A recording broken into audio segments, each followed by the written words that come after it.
Aiming at removing deficiencies in higher education sector and strengthening further, the Ministry of Human Resource Development has initiated a new program. The Cabinet Committee on Economic Affairs on October 3rd approved the centrally sponsored scheme Rashtriya Uchchatar Shiksha Abhiyan or RUSA for reforming higher education system in the states.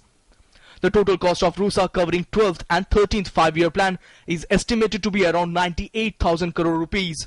During this period, new universities and institutions will be set up in unserved and undeserved areas and would also ensure availability of quality faculty.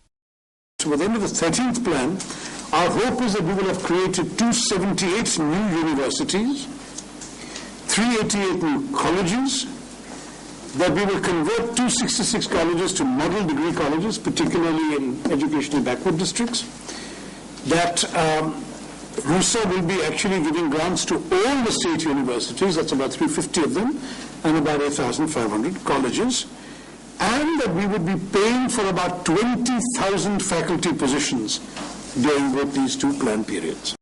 Centre would bear 90% of the cost for implementing the scheme in northeastern states including Sikkim, Jammu and Kashmir, Himachal Pradesh and Uttarakhand. In the case of other states and union territories, the centre government shares will be 65%, while the state government are expected to bear the remaining 35% of the cost. State governments will have to form a higher education council to raise funds under the RUSA.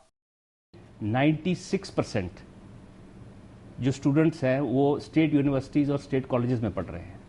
जो हमारा central universities हैं, central technical institutions हैं, IITs वगैरह, वो बहुत high standard की तो हैं, लेकिन उसमें जो टोटल नंबर ऑफ स्टूडेंट जाते हैं वो बहुत कम है, वो केवल 4-5% है. बल्क स्टेट और स्टेट के कॉलेजेस और स्टेट की यूनिवर्सिटीज़ में जाता है. इसीलिए अब हम फंडिंग करेंगे, स्टेट गवर्नमेंट के साथ बैठ के हम प्लान करेंगे.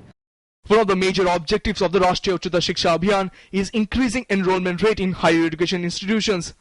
Gross enrollment ratio in higher education in India is only 19%, while the global average is 28%. The government aims to increase this to 30% by 2020. RUSA also aims at providing ample opportunities in higher education for socially deprived sections of the society. Apart from this, special emphasis will be given on research and innovation to ensure capacity building at all levels of higher education. Nishan Saurabh's report, DD News, Delhi.